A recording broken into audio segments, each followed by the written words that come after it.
ہمارا رب اللہ ہے پھر اس پر جم جائیں، ان پر فرشتوں کا نزول ہوتا ہے، نہ کوئی غم کرو نہ خوف، خوشیاں مناؤ جنت کی جس کا تم سے وعدہ کیا گیا تھا۔ اللہ کی ربوبیت پر اطمینان جب انسان کو ہو جاتا، میرا رب اللہ ہے، ربی اللہ، انسان کے لیے نہ کوئی کھٹکا، نہ کوئی خطرہ، نہ کوئی خوف، نہ کوئی حزن۔ جو کچھ ہو رہا ہے کس کے اذن سے ہو رہا ہے؟ اللہ کے اذن سے۔ اللہ کے اذن کے بغیر پتا تک نہیں ہلتا۔ یہ کوئی اندھا بہرا مادہ نہیں ہے جس سے مجھے کوئی خوف ہو۔ اندھا بھینسا چلا آ رہا ہو اس سے تو ڈرنے کا ہر انسان کو ڈرنا چاہیے، نہ معلوم کس کو ٹکر مار دے۔ لیکن نہیں، اس کائنات کو چلانے والا ایک سمیع و بصیر خدا ہے، وہ جو میرا دوست ہے، میرا ولی ہے۔ اللہ ولی الذین آمنوا یخرجہم من الظلمات الی النور۔ اللہ اہل ایمان کا ولی ہے، ساتھی ہے، پشت پناہ ہے، مددگار ہے، حمایتی ہے۔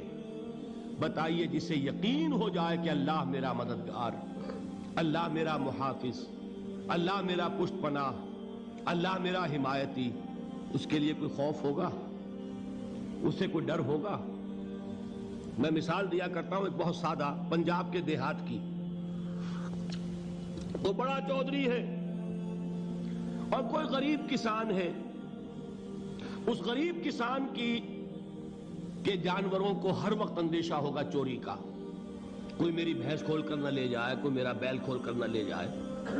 لیکن جس کے بارے میں یہ سب کو معلوم ہو کہ وہ جو بڑا چودھری ہے وہ اس کا دوست ہے، اس کی بچیا کو کوئی خوف ہوگا؟ اس کی بھینس پر کوئی ہاتھ ڈالے گا؟ اسے کوئی اندیشہ ہوگا؟ نہیں۔ کیوں؟ کہ وہ بڑا چودھری، بڑا اس کا یہاں کا سردار، جاگیردار، سب کو معلوم ہے وہ میرا دوست ہے، کوئی میرے خلاف اقدام نہیں کر سکتا۔ اس دنیا میں یہ چھوٹی سی بات اگر آپ کے دلی اطمینان اور سکون کا باعث بن سکتی ہے تو ذرا تصور کیجئے۔ میں لفظ تصور استعمال کروں گا صرف اس لیے کہ اس کا ہم جس کو کہتے ہیں ادراک اور شعور کر نہیں سکتے، اگر کے ساتھ کر سکتے۔ اگر یقین ہو کہ اللہ میرا مددگار اور یقین ہو کہ اللہ ہر آن میرے ساتھ ہے، پھر کوئی خوف، کس کا خوف؟ کوئی شے اللہ سے بالا تر ہے؟ کوئی قوت اس سے زیادہ طاقتور ہے؟ کوئی اس کے ارادے کو بدلنے والا ہے؟ کوئی اس کی مشیت کے آڑے آنے والا ہے؟ یہی بات ہے جو حضور نے فرمائی، یہ ایمان کا حاصل ہے لب لباب، کہ دیکھو اچھی طرح اس بات کو ذہن نشین کر لو، اگر تمام انسان مل کر تمہیں کوئی نقصان پہنچانا چاہے نہیں پہنچا سکتے، مگر جو کچھ اللہ نے لکھ دیا ہو، اور تمام انسان مل کر تمہیں کوئی نفع پہنچانا چاہے نہیں پہنچا سکتے، مگر وہ شے جو اللہ نے طے کر دی۔ آپ پھر میں کہوں گا ذرا طاری کیجئے، اسے فرض کیجئے، اسے سوچئے، اگر اس حدیث پر ہمارا دل ٹھکا ہوا ہو تو کسی سے ڈر ہوگا؟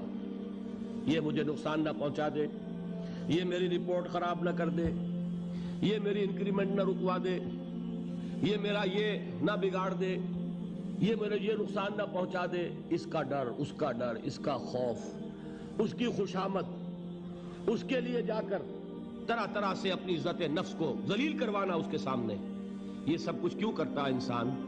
جب سمجھتا ہے کہ اس کے ہاتھ میں میرا کوئی نفع ہے، اس کے ہاتھ میں میرے لیے کوئی ضرر ہے، یہ مجھے کوئی غضب پہنچا سکتا ہے، یہ مجھے کوئی نقصان پہنچا سکتا ہے، یہ میرا کوئی کام بنا سکتا ہے، یہ میری کوئی ضرورت پوری کر سکتا ہے، اسی کا نام شرک ہے۔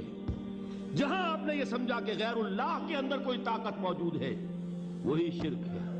بتوں سے تجھ کو امیدیں، خدا سے نومیدی، مجھے بتا تو صحیح اور کافری کیا ہے؟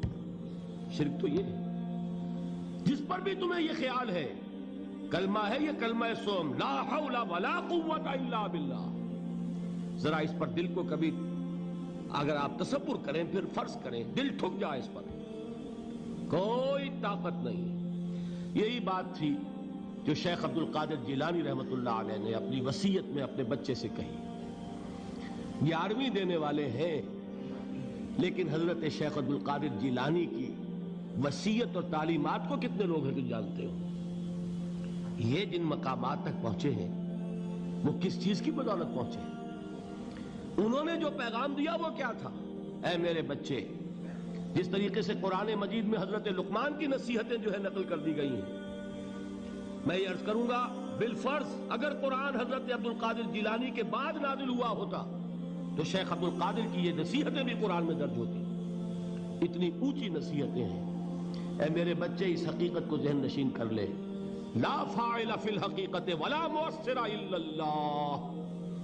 اس کائنات میں نہ کوئی فاعل حقیقی ہے نہ مؤثر حقیقی ہے سوائے اللہ کے. کسی شے میں کوئی تاثیر نہیں اگر اللہ نہ چاہے.